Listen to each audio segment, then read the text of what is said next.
반갑습니다. 모모입니다.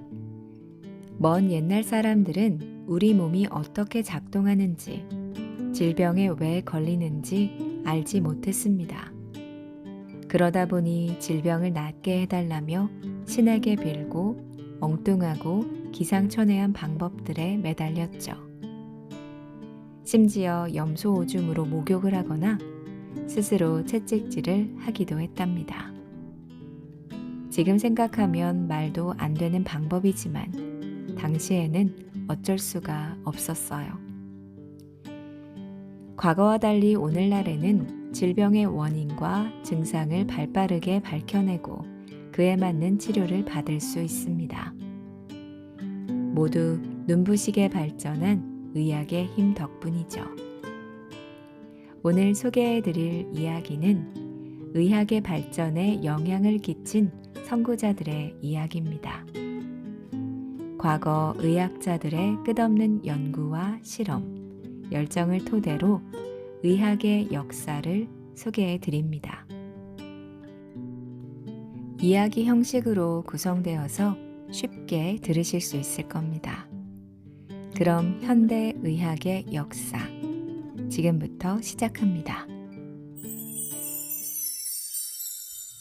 의학의 아버지 히포크라테스. 인생은 짧고 의술은 길다. 인류가 세상에 등장할 때부터 질병은 존재했습니다. 고대 이집트의 미라를 보면 결핵, 소아마비 등 다양한 병을 앓았던 흔적이 남아 있습니다. 먼 옛날 사람들은 질병이 왜 나타났는지, 어떻게 치료할 수 있는지 몰랐어요. 병에 걸리면 목숨을 잃을까봐 벌벌 떨며 질병을 신이 내린 형벌이라고 생각했습니다. 원시시대를 지나 문명이 발달해도 이런 생각은 크게 달라지지 않았죠. 고대 그리스 사람들은 아프면 의술의 신 아스클레피오스 신전을 찾아가 용서를 빌며 기도를 올렸습니다. 그런데 신이 의학을 지배하던 시절, 질병에 대한 다른 생각을 품은 사람이 등장을 했습니다. 신의 울타리에 갇혀 있던 질병과 의학을 처음으로 과학적으로 풀어보려 했던 사람, 바로 고대 그리스의 의사 히포크라테스입니다. 히포크라테스는 기원전 460년 고대 그리스의 코스섬에서 태어났습니다. 코스섬은 의학이 매우 발달한 곳이었죠. 당시 의술은 아버지에게서 아들로, 아들에게서 다시 그 자손으로 전해졌습니다. 히포크라테스도 의사였던 아버지에게 의술을 배웠죠. 히포크라테스가 살던 시기에는 치료법이 없는 질병이 아주 많았습니다. 어린아이와 노인에게 같은 증상이 나타났어. 그들이 신에게 같은 죄를 지었단 말인가? 그게 아니라면 병의 원인이 따로 있는 게 아닐까? 히포크라테스는 질병과 증상의 관계를 찾아봅니다.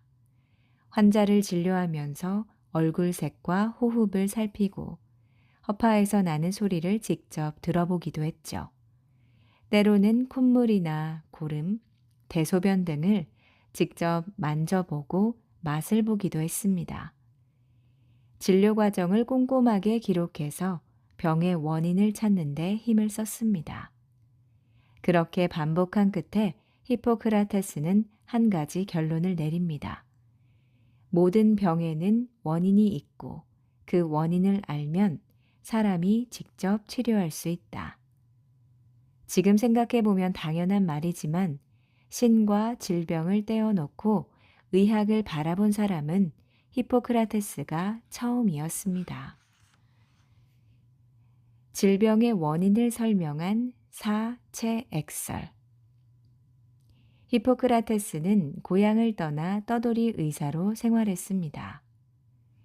자연 현상을 탐구하며 세상 이치를 과학적으로 설명하는 과학자들과 자주 어울렸죠. 질병은 자연적인 원인에 의해서 생긴 자연 현상이다. 그렇다면 물이나 공기, 주변 환경 때문에 병이 생기는 게 아닐까? 특히 히포크라테스는 엠페도클레스의 사원소설에 큰 영향을 받았습니다. 엠페도클레스는 세상 만물이 공기, 불, 흙, 물의 네 가지 원소로 만들어졌다고 주장을 했죠. 히포크라테스는 사람의 몸도 자연과 마찬가지로 네 가지 체액으로 이루어졌다고 생각했습니다.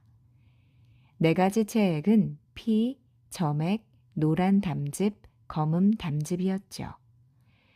이 네 가지 체액이 균형을 이루지 못하면 병이 생긴다고 믿었습니다. 이 이론이 사체액설입니다. 증상이 나타나는 것은 자연스럽지 못한 불균형 때문이다. 체액이 부족하면 잘 먹어서 보충하고, 체액이 넘치면 먹은 것을 토하거나 운동으로 땀을 내서 체액을 몸 밖으로 빼내서 균형을 맞춰주자. 히포크라테스는 환자들에게 필요한 음식을 알려주고 적절히 운동을 처방했습니다. 치료를 위해서 약물도 사용했죠. 사실 히포크라테스의 사체액설은 엉터리입니다. 사람의 몸에는 검은 담즙이 없거든요. 게다가 히포크라테스는 균형을 맞춘다며 피를 뽑아내는 황당한 치료를 하기도 했습니다. 그러나 질병의 원인을 이성적으로 설명하려고 했던 사람은 히포크라테스가 최초였죠. 그리고 음식과 운동으로 건강을 지킬 수 있다는 생각은 현대 의학에서도 중요하게 여기는 의학적 사실입니다. 환자들은 히포크라테스의 말이 옳다고 믿기 시작했습니다. 그의 처방을 따르자 병이 낫는 경우도 많아졌고, 치료가 안 되던 병이 치료가 되는 경우도 생겼거든요. 사람들은 이제 아프면 신에게 기도를 올리는 대신 의사를 찾기 시작했습니다. 질병에 대한 생각이 인간 중심으로 완전히 바뀐 것이죠. 히포크라테스는 늘 환자의 돈이나 계급, 지위에 상관없이 평등하게 치료를 했습니다. 질병을 진단하고 치료를 할 수 있는 의료기구를 직접 만들었고, 나중에는 코스섬으로 돌아와 의학을 가르치는 학교를 세우고 제자들에게 의술을 가르쳤죠. 인생은 짧고 의술은 길다. 이 말처럼 사람이 질병을 고칠 수 있다고 히포크라테스가 생각했기 때문에 이렇게 의학이 한층 발전된 겁니다. 그래서 오늘날 히포크라테스를 의학의 아버지라고 부르죠. 서양 의학을 배우는 의대생들은 졸업식 때 히포크라테스의 선서를 읽으며 의사로서 윤리를 지키겠다고 맹세를 하고 있습니다. 인체의 모든 기관은 만들어진 목적이 있다. 의학의 황제 갈레노스. 사람의 생명을 유지하는 것은 영혼이다. 먼 옛날 사람들은 영혼이 생명의 본질이고 몸속은 텅 비어 있다고 생각했습니다. 그래서 사람의 몸속에 어떤 기관이 있는지, 각 기관이 생명을 유지하기 위해서 어떤 역할을 했는지 잘 알지 못했죠. 히포크라테스가 등장한 이후에야 사람들은 자신의 몸에 대해서 관심을 갖고 집중하기 시작했습니다. 사람의 몸속은 어떻게 생겼을까?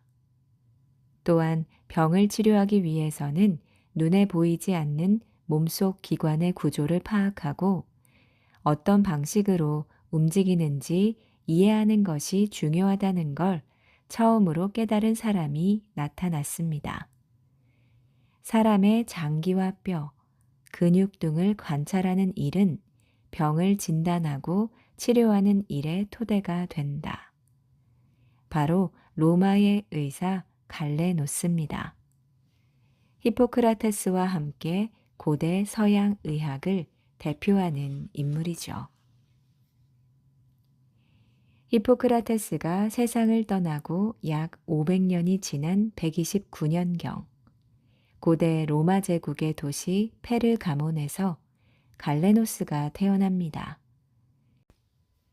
갈레노스의 아버지는 유명한 건축가로 자식에 대한 교육열이 높았습니다. 갈레노스가 16살이 되던 해, 아버지의 꿈에 의술의 신 아스클레피오스가 나타났습니다. 너의 아들에게 의술을 가르쳐라. 그는 위대한 의사가 될 것이다. 아버지는 이 꿈을 신의 계시로 받아들이고 갈레노스를 아스클레피오스 신전으로 보내서 의술을 배우게 합니다.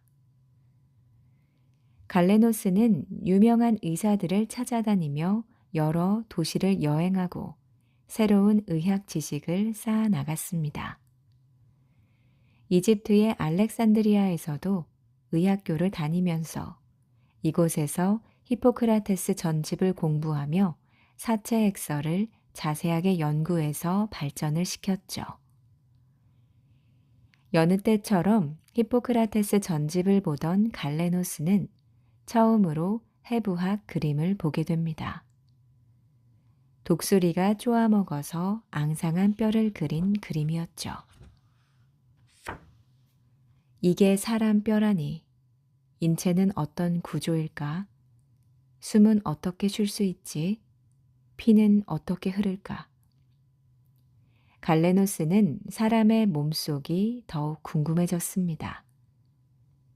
157년 갈레노스는 젊고 뛰어난 의사가 돼서 고향 페르가몬으로 돌아왔습니다. 페르가몬에서는 해마다 검투사 시합이 열렸지요. 검투사는 여러 무기를 들고 싸우는 일종의 격투가로 야생동물이나 다른 검퇴사 혹은 범죄자와 싸웠는데 부상을 당하는 검투사가 많았습니다.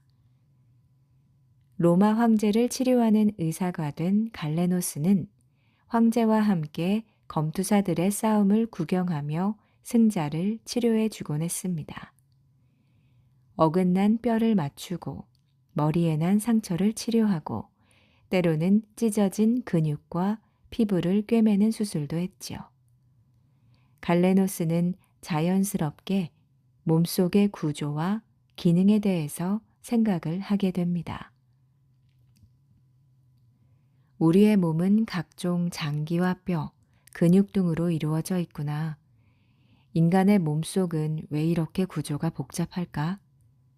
아리스토텔레스는 자연은 목적 없이 아무것도 만들지 않았다고 했는데. 갈레노스는 히포크라테스와 마찬가지로 4가지 체액이 불균형하면 병이 생긴다고 믿고 있었습니다. 그러던 어느 날 질병의 원인이 또 있을지 모른다는 생각이 들었습니다. 인체의 각 기관이 고장이 나면 병이 생길 수 있다는 새로운 생각이었죠.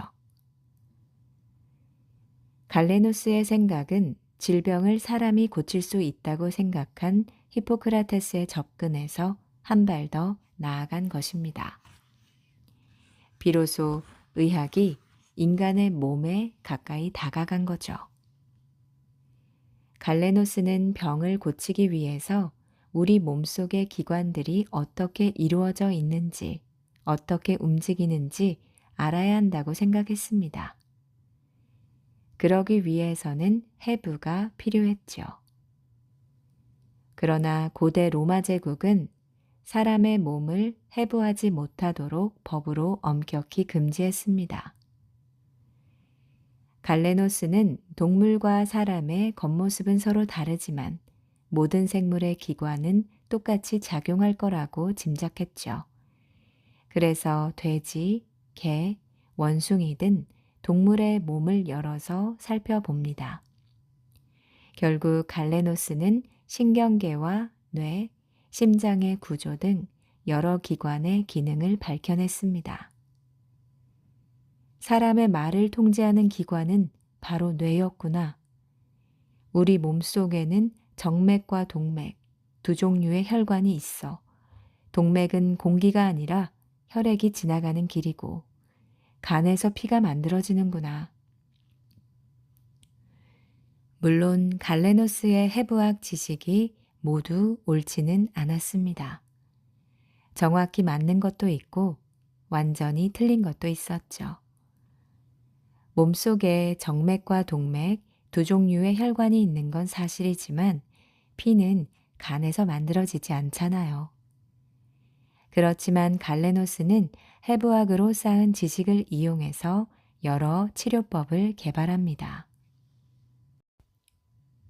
코 안에 생긴 혹이나 튀어나온 다리 혈관을 치료하고 방광에 생긴 돌멩이를 수술하면서 명성을 높여갔습니다. 말만 번지르르 한 줄 알았더니 수술 실력이 제법이야. 갈레노스는 정확한 진단과 치료로 유명해졌습니다.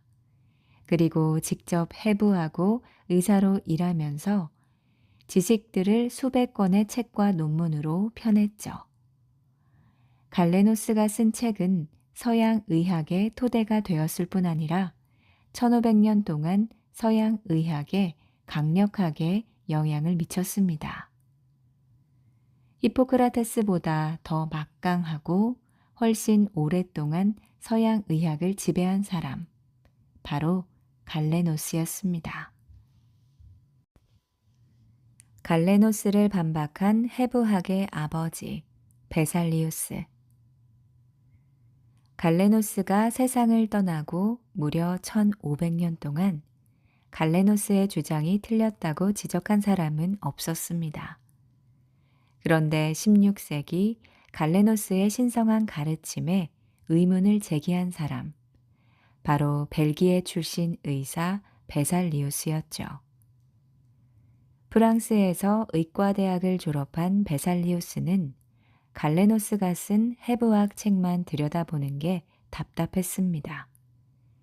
그래서 인체를 직접 해부하기 위해서 몰래 사형수의 시체를 구하거나 공동묘지에서 시체를 파냈습니다. 수많은 인체를 해부하고 관찰한 끝에 갈레노스의 잘못을 200여 개나 찾아냈죠. 갈레노스는 인간의 턱뼈가 2개라고 주장했지만 실은 하나였습니다. 가슴뼈도 7개라고 했지만 베살리우스가 찾아낸 뼈는 3개뿐이었죠. 1543년 베살리우스는 해부에 관한 지식을 모아서 인체 구조에 관하여 라는 책을 냈습니다. 이 책에는 정확한 해부학 지식뿐만 아니라 300점 이상의 정교한 해부도가 담겨 있습니다. 프랑스는 이탈리아만큼 해부가 자유롭지 않았기 때문에 베살리우스는 인체 해부가 허락된 이탈리아로 떠나 파도바 대학에서 해부학 교수로 일을 했습니다. 베살리우스는 금기를 깨고 해부학의 새로운 시대를 연 개척자로 인정받고 있습니다. 선사 시대에도 두개골에 구멍을 내서 수술을 한 흔적이 있습니다.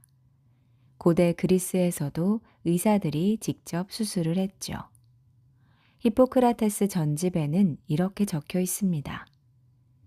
약으로 치료할 수 없으면 메스로 치료할 수 있고, 메스로 치료할 수 없으면 불에 달군 쇠로 치료하며, 달군 쇠로도 치료할 수 없으면 치료가 불가능하다. 갈레노스가 검투사의 상처를 꿰매고 베살리우스가 인체를 해부한 뒤로 병을 고치는 방법으로 수술은 점차 늘었습니다. 그런데 중세 시대에 들어서면서 사정이 달라졌죠. 사람의 몸에 칼을 대는 외과 수술이나 해부는 의사가 아니라 이발사가 대신 하게 된 겁니다. 이발사는 수술에 필요한 예리한 칼이나 도구를 능숙하게 다뤘습니다. 16세기 프랑스에서는 아예 이발외과 의사라는 직업까지 생겼죠. 이 무렵 뛰어난 외과 수술로 프랑스 국왕의 주치의가 된 이발사가 등장합니다. 바로 앙브루아즈 파레입니다. 1510년 앙브루아즈 파레는 프랑스 변두리 도시에서 목수의 아들로 태어납니다. 파레의 집은 가난한 데다 형제가 많아서 끼니를 거르는 일이 많았죠. 집안 형편이 어렵다 보니 학교도 다닐 수 없었고 파레는 일찌감치 이발사 견습생이 되었습니다. 당시 이발사는 머리를 깎거나 면도를 하면서 아픈 사람의 이를 뽑아주기도 했고 종기 고름을 짜주기도 했습니다. 눈썰미가 좋은 파레는 잔심부름을 하면서 이런 치료 방법을 어깨 너머로 배웠죠. 병을 고치는 일은 정말 보람된 일이야. 하지만 이발사에게 배우는 지식으로는 한계가 있지. 나도 제대로 의술을 배우고 싶어. 파레는 의술을 체계적으로 배우고 싶었습니다. 하지만 중세 유럽의 의과대학은 신분이 높은 귀족에게만 입학을 허락했죠. 파레는 평민이었기 때문에 의과대학에 들어갈 수 없었습니다. 게다가 의과대학을 졸업한 의사들은 주로 약초로 병을 고치는 내과를 담당했습니다. 당시 절대적인 권위를 가졌던 교회에서 인체에 칼을 대거나 해부하는 행위를 야만적으로 여겨서 금지했기 때문입니다. 그러다 보니 수술이나 해부는 신분이 낮은 이발사의 몫이 되었죠. 이발사가 외과 의사 역할을 한 겁니다. 지금으로선 상상하기 어렵죠. 어쩔 수 없이 파레는 프랑스 최고 병원인 오텔 디웨에 들어가 외과 교육을 받기 시작합니다. 파레는 교육을 제대로 받지 못해서 라틴어로 쓰인 의학서를 읽을 수가 없었습니다. 하지만 머리와 손재주가 뛰어나 칼이나 도구를 이용한 외과 수술은 누구보다 잘했죠. 1536년 프랑스와 이탈리아가 전쟁을 벌입니다. 파레는 군의관이 돼서 전쟁터에서 수많은 환자들을 돌봤습니다. 군의관 날이 다리에 박힌 총알 좀 빨리 빼주십시오. 의학서에는 총알에 독이 있기 때문에 총에 맞은 상처는 뜨거운 기름을 부어서 치료하라고 적혀 있었습니다. 교황의 주치의도 총상에는 끓인 기름을 바르는 것이 좋다고 주장을 했죠. 사실 총알에는 독이 없는데 의학이 발달하지 않은 당시에는 이런 사실을 몰랐습니다. 파레는 이전부터 내려온 방식대로 총상 부위에 펄펄 끓인 기름을 부었죠. 그런데 총에 맞은 병사들이 연달아 들이닥치면서 끓인 기름이 다 떨어집니다. 파레는 임시 방편으로 장미기름과 달걀 노른자, 소나무 진액을 섞어서 연고를 만들었습니다. 환자들의 상처에 이 연고를 바른 뒤 붕대를 감았죠. 환자들의 상태가 더 나빠지면 어떡하지? 파레는 걱정으로 밤잠을 설칩니다. 그런데 이게 웬일일까요?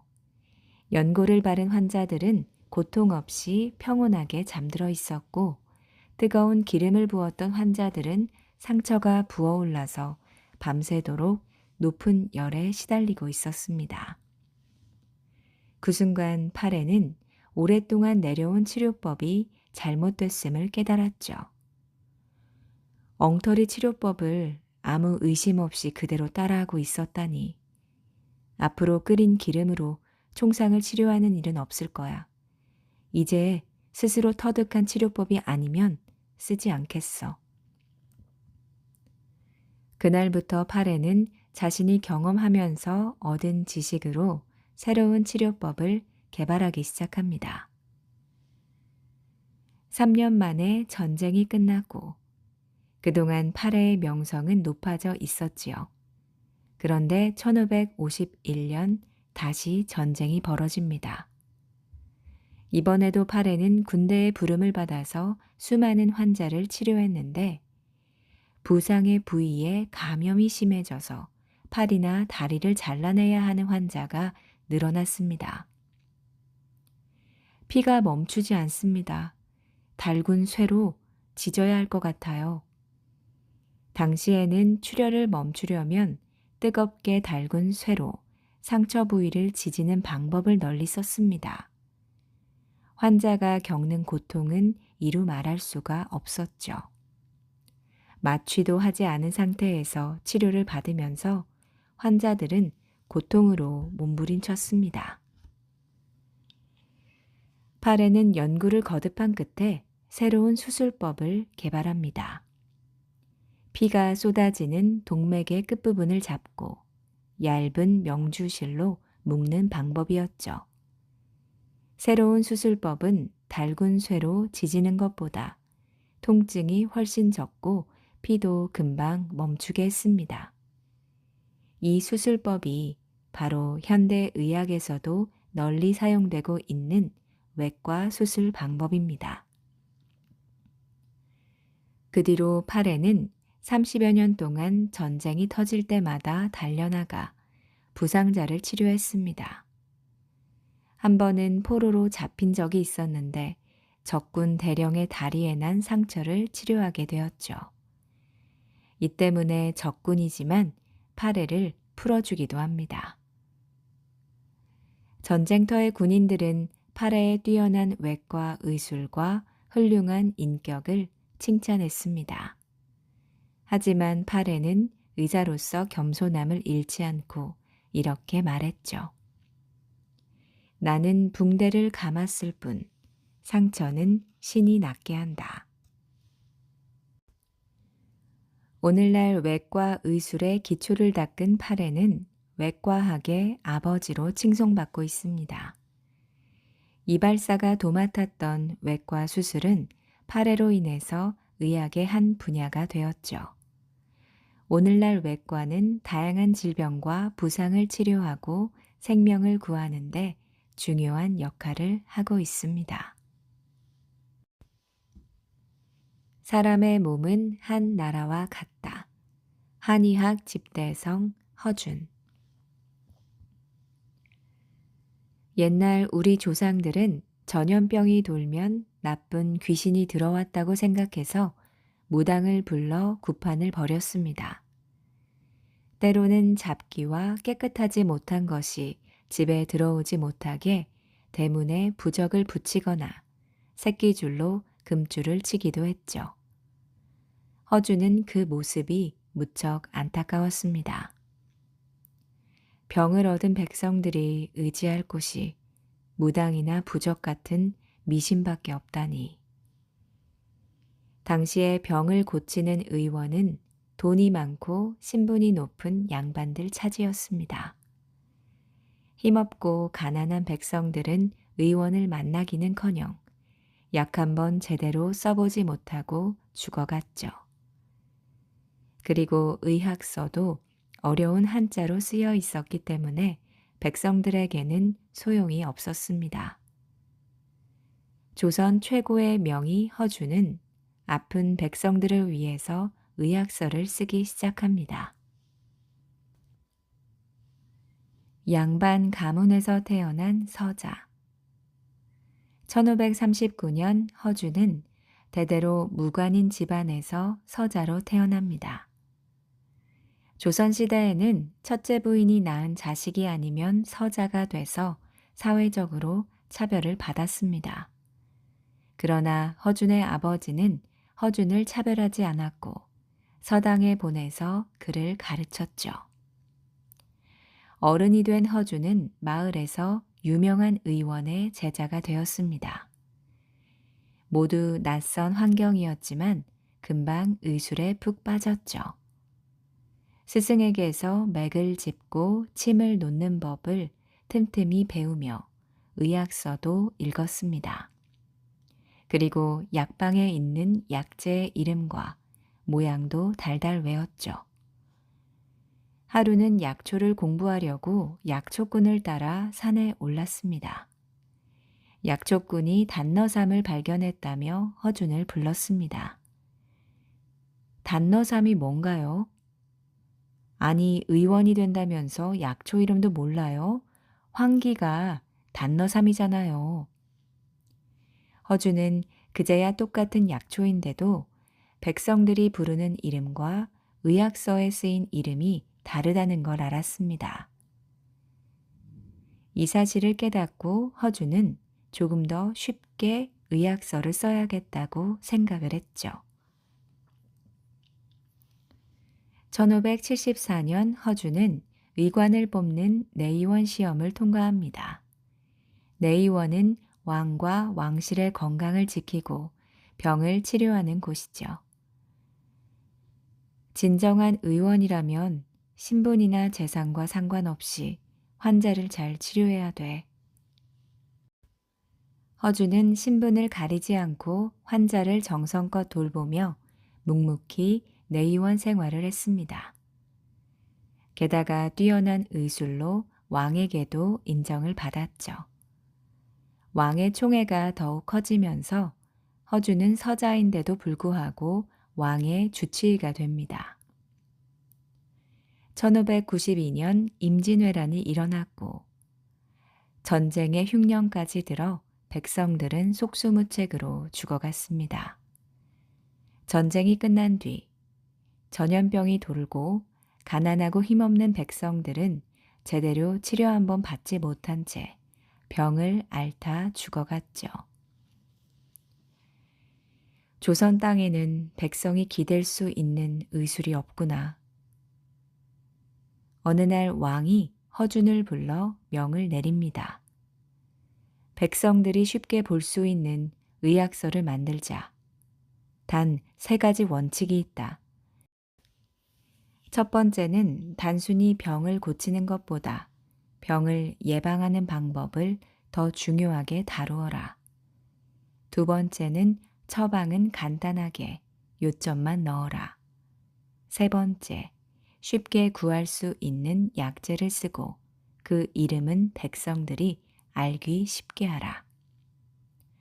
허준은 왕의 명을 받아 여러 내의원 의관들과 함께 새 의학서를 만듭니다. 그런데 1597년 왜군이 다시 조선을 침략했고 잠시 책을 만드는 일은 중단되었죠. 전쟁이 잦아들었지만 내의원 의관들은 뿔뿔이 흩어집니다. 결국 허준은 혼자서 의학서를 만들기 시작했습니다. 500권이 넘는 책을 전부 살피며 조선에 맞는 의학을 연구했죠. 우리 땅에서 구할 수 있는 약재를 찾아내고 백성들이 이해하기 쉬운 말로 정리를 했습니다. 한참 의학서를 쓰던 1608년 다시 위기가 찾아옵니다.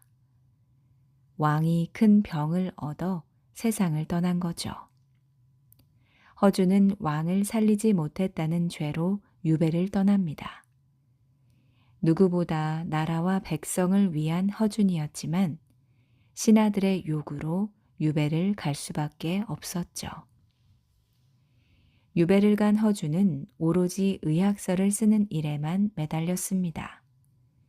평생을 걸쳐 연구한 조선의 의학을 정리할 수 있는 마지막 시간이라고 생각을 한 겁니다. 1610년 8월 마침내 책이 완성됩니다. 바로 이 책이 동의보감입니다. 동의보감은 당시 모든 의학 지식을 허준이 독창적으로 정리한 의학서입니다. 동쪽의 보배로운 의학으로 만물을 밝게 비춘다. 우리 몸의 구조를 비롯해서 병의 원인과 증상, 치료하는 방법까지 알기 쉽게 설명되어 있었죠. 병을 치료하는 것만큼 미리 예방하는 일도 중요하게 생각한 허주는 동의보감에서 이렇게 말합니다. 사람의 몸은 한 나라와 같다. 왕이 백성을 사랑하면 나라가 편안해질 수 있다. 백성을 돌보지 않으면 나라가 망하고 망한 나라는 온전한 나라로 회복하기 어렵다. 허주는 사람의 몸도 나라를 다스리는 일과 같다고 생각합니다.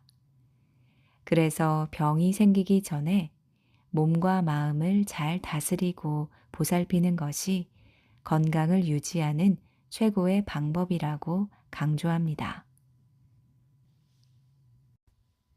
1613년 동의보감이 출간되면서 백성들에게 전해졌습니다. 허준이 처음 동의보감을 쓰기 시작한 지 17년 만이었죠.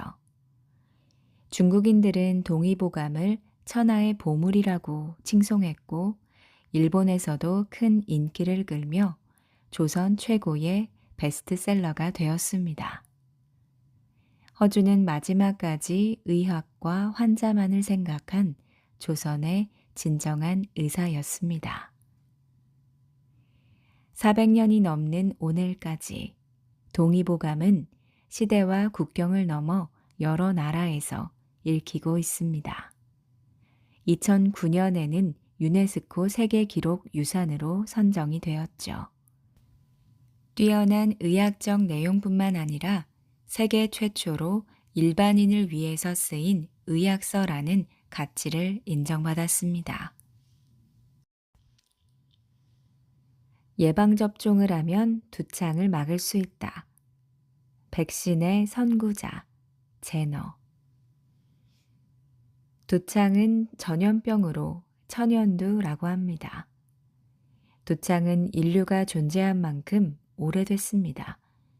약 3000년 전 숨진 고대 이집트 미라에서도 두창의 흔적이 남아있을 정도죠. 우리나라 옛 조상들은 두창을 마마 또는 손님이라고 부르며 두려워했습니다. 두창에 걸리면 온몸에 열이 나면서 붉은 반점이 생깁니다. 반점에서 물집이 생기면 열이 높이 오르면서 순식간에 목숨을 잃었죠. 운 좋게 살아남아도 얼굴에 울퉁불퉁한 흉터 자국이 생겨서 곰보라고 놀림을 받기도 했습니다. 두창은 전염성이 매우 강하고 특히 면역력이 약한 아이들에게 아주 치명적인 병이었습니다. 약은 없었지만 사람들은 오랜 경험을 통해서 두창을 한번 앓고 나면 다시 걸리지 않는다는 사실을 알게 됩니다. 게다가 영국의 의사 에드워드 제너는 바로 이 점에 주목해 두창을 예방할 수 있는 방법을 찾아냈습니다. 에드워드 제너는 1749년 영국 버클리에서 목사의 아들로 태어납니다. 어릴 적부터 자연에 관심이 많았던 제너는 새알, 곤충, 화석 등을 열심히 수집했죠. 20살이 된 제너는 런던의 유명한 외과 의사 헌터의 견습생이 됩니다. 열심히 의학을 공부한 뒤 고향으로 내려가 병원을 열었지만 환자를 치료하는 동시에 여전히 동물을 관찰하고 의학 실험을 하는 것을 좋아했죠. 그러던 어느 날 영국에 두창이 유행하면서 제너가 사는 마을까지 퍼지게 됩니다. 공기나 접촉으로 쉽게 전염이 돼서 해마다 수십만 명이 두창에 걸려 숨졌습니다. 병을 잘 고치기로 소문난 제너였지만 두창만큼은 손쓸 방법이 없었죠. 그러던 어느 날 목장 일꾼들에게 이상한 소문을 듣게 됩니다. 우두에 걸렸던 사람은 두창에 걸리지 않는데 순간 제너의 귀가 번쩍 뜨였습니다. 우두는 소가 걸리는 질병으로 두창의 사촌격입니다. 소젖을 짜는 사람들은 우두에 쉽게 전염됐지만 피부에 물집이 생겼다가 금방 사라질 뿐이었죠. 그런데 이 사람들이 우두에 걸린 뒤로 두창에 걸리지 않는다는 겁니다. 제너는 목장으로 달려가 소젖을 짜는 사람들을 만나 직접 확인을 하게 됩니다. 우두에 감염됐던 사람은 두창에 걸리지 않는구나. 하지만 이건 우연일 수 있어. 경험만 있을 뿐 의학적인 증거가 없으니까 우두를 이용해서 두창을 막을 수 있는지 밝혀내야겠어. 두창 백신을 개발하다. 제너는 본격적으로 두창을 예방할 수 있는 방법을 연구하기 시작합니다. 우두에 걸렸었던 사람들의 사례를 모으고 두창에 걸린 환자들을 직접 만났죠. 제너는 실험을 통해서 자신의 생각이 옳은지 증명을 하고 싶었습니다. 하지만 문제가 있었습니다. 목숨을 걸고 위험한 실험에 참여하겠다는 사람을 찾을 수가 없었던 거죠. 그러던 어느 날 존 필립이라는 62세의 노인이 제너를 찾아옵니다. 당신 실험에 참가하겠소. 나는 9살 때 우두에 걸린 적이 있다오. 제너는 두창 환자의 상처 부위에서 고름을 뽑아 존의 몸에 넣었습니다. 존의 몸에서는 약한 발진이 일어났지만 곧 괜찮아졌죠. 한번 우두에 감염됐던 사람은 두창에 걸리지 않는다는 사실이 밝혀진 겁니다. 제너는 소젖을 짜다가 우두에 감염된 하녀의 종기에서 고름을 얻었습니다. 이번에는 누군가에게 우두 고름을 넣어볼 차례였어요. 이때 제임스 핍스라는 8살 소년이 용감하게 나섭니다. 제임스는 제너의 집에서 일하는 가정부의 아들이었죠. 제너는 제임스의 팔에 작은 상처를 내고 우두 고름을 묻힙니다. 며칠 후 제임스는 열이 나고 작은 종기가 생겼지만 증상은 금방 가라앉았습니다. 6주 뒤, 제너는 제임스에게 두창 환자에게서 얻은 고름을 넣었습니다. 아무런 증상이 나타나지 않았죠. 실험을 되풀이했지만 제임스는 두창에 걸리지 않았습니다. 예방 접종을 하면 두창을 막을 수 있구나. 제너가 환하게 웃으면서 말했죠. 1798년 제너는 자신의 연구 결과를 논문으로 발표합니다. 인류 최초의 백신인 두창 백신이 세상에 처음으로 소개된 순간이었죠. 제너의 우두 실험은 종두법이라고 불리면서 백신 연구에 큰 영향을 미쳤습니다. 1980년 5월, 세계보건기구는 지구상에서 두창이 완전히 사라졌다고 발표를 했습니다. 이로써 전 세계가 두창의 공포에서 해방된 거죠. 병실에 들어오는 의사는 반드시 손을 씻어야 한다. 감염 예방법, 제멜 바이스. 우리는 몸이 아프면 자연스럽게 병원에 갑니다. 병원은 아주 깨끗한 환경이고 나를 적절하게 치료해 주니까요. 그러나 약 200년 전만 해도 병원은 오히려 병을 키우는 곳이었습니다. 19세기 병원은 죽음의 그림자로 가득했습니다. 침대 시트에는 토한 자국이 곳곳에 남아있고 복도에서는 소변과 정체를 알 수 없는 냄새가 뒤섞여 있었죠. 멀쩡했던 사람도 병원에 가면 죽어 나온다는 말이 있을 정도였습니다. 의사도 소독과 위생에 대한 개념이 없었습니다. 수술실의 벽과 바닥은 온통 피범벅. 의사들은 손도 씻지 않고 수술을 했으니까요. 더러운 환경에서 수술을 받던 환자들은 세균에 감염돼서 목숨을 잃었습니다. 아직 세균의 존재가 증명되기 전이었기 때문에 무엇 때문에 죽었는지도 몰랐던 거죠. 이 무렵 산부인과에서 일하던 제멜바이스는 의사의 더러운 손이 질병을 전파한다고 생각했습니다. 세상에 손 씻는 일의 중요성을 알려준 제멜바이스 소개하겠습니다. 제멜바이스는 1818년 헝가리의 수도 부다페스트에서 태어났습니다. 9형제 중 5째인 제멜바이스는 모범생이었죠. 머리도 뛰어나 오스트리아 빈대학에서 법학을 전공합니다. 그런데 법에는 영 흥미가 생기지 않았어요. 그보다 자꾸 의학에 관심이 갔죠.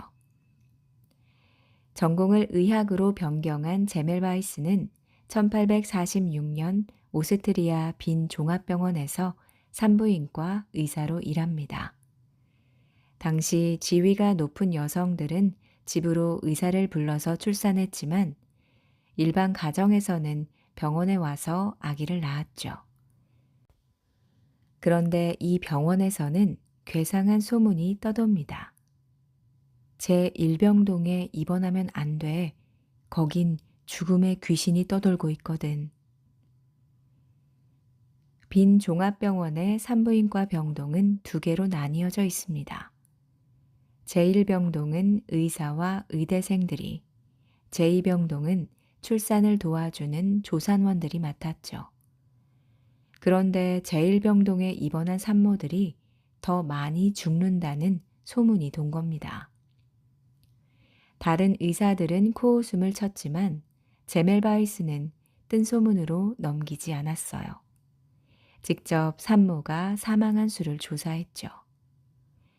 의사들이 맡은 병동에서는 산모 100명 중 10명이 산욕열로 숨진 반면 조산원이 맡은 병동에서는 100명 중 3명이 죽은 사실을 알아냈습니다.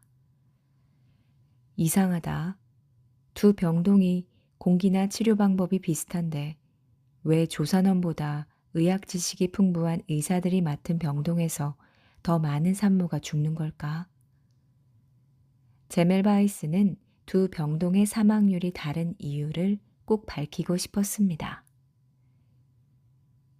1847년 제멜바이스는 동료 의사 콜레츠카와 산욕열로 죽은 산모를 부검하고 있었습니다. 그러다 콜레츠카가 실수로 손가락이 베어서 상처를 입었죠. 바로 치료는 했지만 콜레츠카는 산욕열과 똑같은 증상을 보이다가 끝내 숨지게 됩니다. 제멜바이스는 이 일을 계기로 중요한 실마리를 얻었습니다. 분명 시체에 무언가가 손에 상처로 들어가서 병을 일으킨 거야. 제멜바이스는 해부실을 조사하면서 의사와 의대생들의 행동도 주시하게 됩니다. 그러던 어느 날 부검을 하던 의사가 손을 씻지도 않은 채 분만실로 향하는 모습을 보게 됩니다. 의사의 손과 옷에는 더러운 피와 오물이 잔뜩 묻어 있었죠. 방금 시신을 만지고 나오지 않았나? 그 손으로 아이를 받을 텐가? 제멜바이스의 지적에 의사는 불쾌감을 내비쳤습니다. 당시 유럽 의사들에게 피와 고름이 묻은 손은 열심히 일했음을 증명하는 훈장과 같았습니다. 수술 경험이 많다는 것을 보여주기 위해서 손을 씻지도 않았고 수술 가운도 빨지를 않았죠. 제멜바이스는 의사의 더러운 손이 산욕열을 일으키는 원인이라고 생각합니다. 시체에 어떤 물질이 의사 손에 묻어 있다가 산모의 몸속으로 들어가서 산용열을 일으킨 거야. 조산원들은 시체를 만질 일이 없으니 산용열에 감염될 일이 거의 없었던 거지. 불결한 손이 질병을 전파한다고 생각한 제멜바이스는 한 가지 규칙을 정합니다. 병실에 들어오는 의사는 반드시 손을 씻어야 한다. 제멜바이스는 손을 소독할 수 있도록 분만실 앞에 염화칼슘액이 담긴 대야를 놓았습니다. 과연 제멜바이스의 손 씻기 제안은 효과가 있었을까? 의사병동에서도 산용열로 죽는 산모의 수가 크게 줄기 시작합니다. 1년 후에는 제2병동과 비슷한 수준이 되었죠. 1861년 제멜바이스는 산용열의 원인, 개념, 예방이라는 책을 펴냅니다. 그리고 여기서 손 씻기의 중요성을 알리게 되죠. 그러나 동료 의사들은 여전히 그의 주장을 조롱하고 무시했죠. 당신은 나쁜 공기가 질병을 일으키거나 체액의 불균형으로 병이 발생한다고 생각을 했습니다. 오늘날 누구나 위생을 위해서 손을 잘 씻어야 한다는 걸 알고 있습니다. 하지만 이 간단한 손 씻기를 당시 의사들은 거부했어요. 의사들 때문에 병이 퍼지고 환자가 사망한다는 사실을 인정할 수 없었기 때문입니다. 결국 제멜바이스는 병원에서 쫓겨나 고향인 헝가리에서 생을 마감했습니다.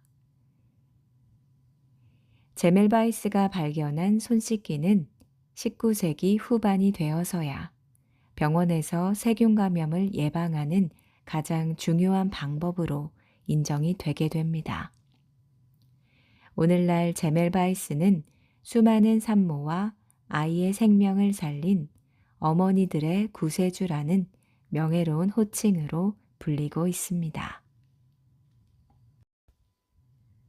해부를 하지 않고도 몸속을 볼 수 있다. 진단의학 렌트겐. 몸에 이상이 생기면 정확한 원인을 알기 위해서 진단이 필요합니다. 하지만 사람의 몸속에 생긴 질병은 눈에 보이지 않기 때문에 진단하기가 쉽지 않죠. 고대 의학자 히포크라테스는 아픈 부위를 눌러보거나 환자에게 증상을 물어서 확인을 했습니다. 혹은 얼굴색을 보거나 호흡을 살피고 콧물이나 대소변의 상태를 보면서 병을 진단했죠. 이러한 진단 방법은 정확하지 않기 때문에 증상을 치료하는데 여러 가지 어려움이 많았습니다. 환자를 가장 정확하게 진단하려면 몸속을 살펴봐야 했는데 해부를 하지 않고서는 그 방법이 없으니 의사들은 고민이 컸죠. 이 고민을 단번에 해결한 것이 바로 X선입니다. X선의 등장으로 몸의 비밀을 들여다볼 수 있는 획기적인 진단 방법이 생긴 겁니다. 이 놀라운 X선을 발견한 사람, 독일의 물리학자 빌헬름 렌트겐입니다. 렌트겐은 1845년 독일의 직물업자 집안에서 외동아들로 태어납니다. 렌트겐은 스위스의 추리히 공업대학에서 공부를 했고 여기서 물리학과 실험에 재미를 느껴 푹 빠지게 되죠. 졸업 후 유명한 물리학자인 룬트 교수의 실험 조교로 일하며 논문을 발표합니다. 30살에 대학 교수가 된 렌트겐은 여러 대학의 물리학 교수를 거쳐 1894년 비르츠부르크 대학의 물리학 과장이 됩니다. 19세기 후반은 물리학이 엄청난 발전을 이루던 시기였습니다. 전기, 자기, 광선, 진동, 원자, 결정, 기체 등 여러 가지 물리적 현상들이 집중적으로 연구되었죠. 당시 과학자들은 음극선관을 이용해서 여러 가지 실험을 했습니다. 음극선관은 양극과 음극이 양끝에 붙어 있는 진공 상태의 유리관입니다. 이 진공 유리관에 전기를 흘리면 전류가 흐르면서 빛이 나오는데 전류의 세기에 따라 빛의 색깔이 달라졌죠. 1895년 11월, 렌트겐은 실험실에서 음극선관을 이용해서 실험을 하고 있었습니다. 두꺼운 검은 종이로 음극선관을 둘러싸서 빛이 나오지 못하도록 만들고 모든 조명을 끄고 음극선관에 전기를 흘렸죠. 그러자 이상한 일이 일어납니다. 음극선관에서 조금 떨어진 스크린에서 밝은 빛이 반짝이고 있는 겁니다. 빛이 새어나올 수 없게 막았는데 이 빛은 뭐지? 어떻게 검은 종이를 뚫지? 혹시 종이 말고도 다른 재료도 통과할 수 있을까? 정체불명의 빛은 렌트겐의 호기심을 자극합니다. 렌트겐은 음극선관과 스크린 사이를 두꺼운 책으로 막아봤어요. 그런데도 여전히 스크린은 빛났습니다. 이번에는 나무, 헝겊 등 재료를 바꿔서 막았습니다. 미지의 빛은 1000쪽이 넘는 책을 비롯해서 다른 재료들도 쉽게 통과했습니다. 이렇게 강력한 빛은 처음 봐. 이 빛은 누구에게도 알려지지 않은 새로운 광선이야. 렌트겐은 이 빛에 X선이라는 이름을 붙입니다. 수학에서 무엇인지 알 수 없을 때 알파벳 X를 쓰니까요. 렌트겐은 밤잠을 설치며 신비한 X선의 성질을 연구합니다. 그러다 X선이 납 같은 금속판은 통과하지 못한다는 새로운 사실을 발견했습니다. 그 순간 렌트겐은 기발한 생각을 떠올립니다. X선은 물질을 잘 통과하니까 이 성질을 이용하면 사람의 몸속 사진도 찍을 수 있지 않을까? 그렇게 되면 해부를 하지 않아도 우리 몸속에 무엇이 있는지 볼 수가 있어. 신이 난 렌트겐은 사진 건판을 가져와서 음극선관 앞에 댔습니다. 건판은 사진을 찍을 때 상이 맺히는 판으로 필름과 같은 역할을 합니다. 렌트겐은 자신의 실험실로 아내를 불렀죠. 음극선관과 건판 사이에 손을 대보라고 했습니다. 잠시 후 사진을 본 아내는 깜짝 놀랐습니다. 여보, 이게 뭐예요? 이거 바로 당신 손뼈라오. 놀랍게도 사진에는 아내의 손뼈와 함께 손가락에 끼고 있던 반지까지 선명하게 나타났습니다. 역사상 처음으로 살아있는 사람의 뼈가 사진으로 탄생한 거죠. 이 일을 계기로 렌트겐은 확신합니다. 해부를 하지 않고 몸속을 볼 수 있다. 렌트겐은 2달 만에 X선에 대한 연구 논문을 완성해서 발표를 합니다. 새로운 빛의 존재가 공개되자마자 세상은 떠들썩해졌죠. 특히 의사들은 X선의 발견을 가장 환영했습니다. X선을 이용하면 환자의 몸속에 어떤 이상이 있는지 정확히 진단할 수 있으니까요. X선의 발견은 질병의 진단과 치료에도 큰 도움을 주었습니다. 의사들은 X선으로 뼈가 부러진 부위를 정확히 진단하고 환자의 머리에 박힌 총알까지 찾아냈습니다. 만약 X선에 대한 특허를 냈었다면 렌트겐은 큰 돈을 벌 수 있었을 겁니다. 그러나 렌트겐은 특허를 내지 않았고 X선의 모든 기술을 무료로 공개했습니다. 과학자는 자신이 알아낸 자연의 신비로움을 사람들에게 알려주고 누구든지 그 기쁨을 함께 누려야 돼. 1901년 렌트겐은 최초로 노벨 물리학상을 수상했답니다. 단지 우연히 자연이 만든 페니실린을 발견했을 뿐이다. 최초의 항생제 플레밍. 제너가 우드 바이러스로 두창 백신을 처음 개발한 이후 병을 예방할 수 있는 방법뿐 아니라 병을 치료할 수 있는 연구도 많이 이뤄졌습니다. 가장 대표적인 연구가 바로 항생제죠. 항생제는 우리 몸에 해를 끼치는 병원균이 자라지 못하게 막거나 병원균을 찾아 죽이는 약을 말합니다. 주로 세균에 감염됐을 때 항생제로 치료를 하죠. 그러나 20세기 초까지만 해도 항생제가 없어서 해마다 수백만 명이 온갖 질병과 세균 감염으로 사망을 했습니다. 우연한 실수로 최초의 항생제가 개발되었는데 이러한 우연한 실수를 한 행운아는 바로 영국의 의학자 알렉산더 플레밍입니다.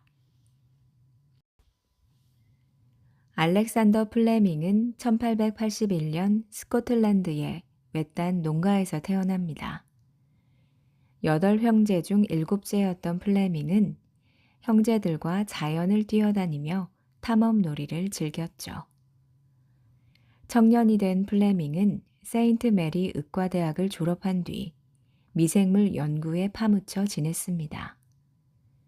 그러던 중 1914년 제1차 세계대전이 일어났고 야전병원으로 파견이 되었죠. 부상병 가운데 절반 이상이 상처 부위가 감염돼서 죽어가고 있었습니다. 플레밍은 소독약을 바르며 치료를 했지만 세균에 감염된 상처 부위는 계속해서 썩어갔습니다.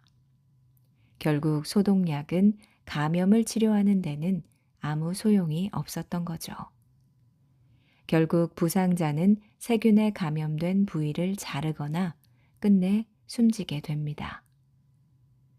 플레밍은 치료 방법을 찾기 위해서 상처 부위를 살펴보다가 깜짝 놀랐습니다. 소독약을 사용한다는 것이 나쁜 세균을 죽이는 것뿐만 아니라 세균을 방어하는 데 필요한 백혈구까지 죽이고 있었던 겁니다. 나쁜 세균만 골라 죽이는 방법은 없을까? 그러던 중 엎친 데 덮친 격으로 스페인 독감까지 기승을 부리면서 더 많은 사람들이 목숨을 잃게 됐습니다. 전쟁이 끝나자 플레밍은 세인트 메리 병원으로 돌아와 세균 감염을 치료할 수 있는 방법을 계속해서 찾아봅니다. 여러 종류의 세균을 배양하고 각 세균이 어떤 반응을 보이는지 꼼꼼히 관찰했죠. 1921년 플레밍은 감기에 걸려서 코를 훌쩍이는데 그만 콧물이 배양 접시에 떨어집니다. 그런데 다음 날 배양 접시를 보니 놀라운 현상이 일어났습니다. 콧물 주위에 세균이 생기지 않은 거죠. 플레밍은 이를 단순한 우연으로 여기지 않고 세균이 가득한 배양 접시에 콧물을 한 방울 떨어뜨립니다. 그러자 세균이 있던 자리가 깨끗해진 겁니다. 콧물에 세균을 죽이는 항생물질이 들어있는 게 분명해. 플레밍은 열심히 연구한 끝에 콧물 속에 세균 전파를 막는 물질이 있다는 사실을 알아냈습니다. 이 물질은 눈물과 침에서도 발견되었죠. 플레밍은 이 물질에 라이소자임이라는 이름을 붙였습니다. 라이소자임은 병을 예방하는 효과가 있었습니다. 당시에는 파스테르와 코흐에 의해서 병에 걸리기 전에 면역을 주는 백신이 나온 상태였는데 세균 때문에 병에 걸리게 되면 낫게 할 수 있는 치료제는 거의 없었던 시기였죠. 플레밍은 희망을 품고 라이소자임을 이용해서 치료제를 만드는데 연구를 해나갔습니다. 1928년 알렉산더 플레밍은 식중독의 원인이 되는 포도 상규균을 배양해 놓고 여름 휴가를 떠났습니다. 그런데 실험실로 돌아와 보니 배양 접시에 이상한 곰팡이가 잔뜩 피어 있었죠. 알고 보니 휴가를 떠나면서 열어두었던 실험실 창문으로 푸른 곰팡이가 날아든 것이었습니다. 플레밍은 자신의 실수를 깨닫고 배양 접시를 쓰레기통에 버리려고 했어요. 그런데 그 순간 무언가 플레밍의 눈에 띄었습니다. 플레밍은 배양 접시를 들고 유심히 들여다보았습니다. 세상에, 푸른 곰팡이가 핀 자리에 있던 포도 상구균이 죽었어. 혹시 푸른 곰팡이에 세균을 죽이는 항생 물질이 있는 건 아닐까? 푸른 곰팡이가 세균을 죽인다는 사실을 발견한 겁니다. 플레밍은 흥분을 감출 수 없었습니다. 그때부터 플레밍은 푸른 곰팡이를 집중적으로 연구했고 푸른 곰팡이에서 세균만 죽이는 물질을 뽑아내는데 성공을 했죠. 플레밍은 자신이 발견한 항생 물질에 페니실린이라는 이름을 붙였습니다. 이 페니실린이 질병을 일으키는 세균이 늘어나는 것을 막아주는 최초의 항생제였습니다. 그 뒤 플레밍은 페니실린으로 세균을 죽이는 치료제를 만들려고 노력을 했죠. 하지만 순수한 페니실린을 뽑아내 약으로 만드는 과정은 무척 어려웠습니다. 다행히 10년 뒤 영국 옥스퍼드 대학의 연구팀에 있던 하워드 플로리와 에른스튼 체인이 페니실린을 대량으로 만드는 데 성공을 해서 치료약이 개발됐습니다. 이렇게 페니실린은 제2차 세계대전에서 다친 군인들의 상처를 치료하는 데 사용이 되면서 수많은 목숨을 살리게 됩니다. 드디어 인류가 세균 감염으로부터 해방이 된 거죠. 1945년 플레밍은 이 공로를 인정받아 플로리 체인과 함께 노벨 생리의학상을 공동 수상하게 됩니다. 플레밍은 인류를 위한 연구 성과를 다른 학자들의 몫으로 돌리며 이렇게 말했습니다. 단지 우연히 자연이 만든 페니실린을 발견했을 뿐이다.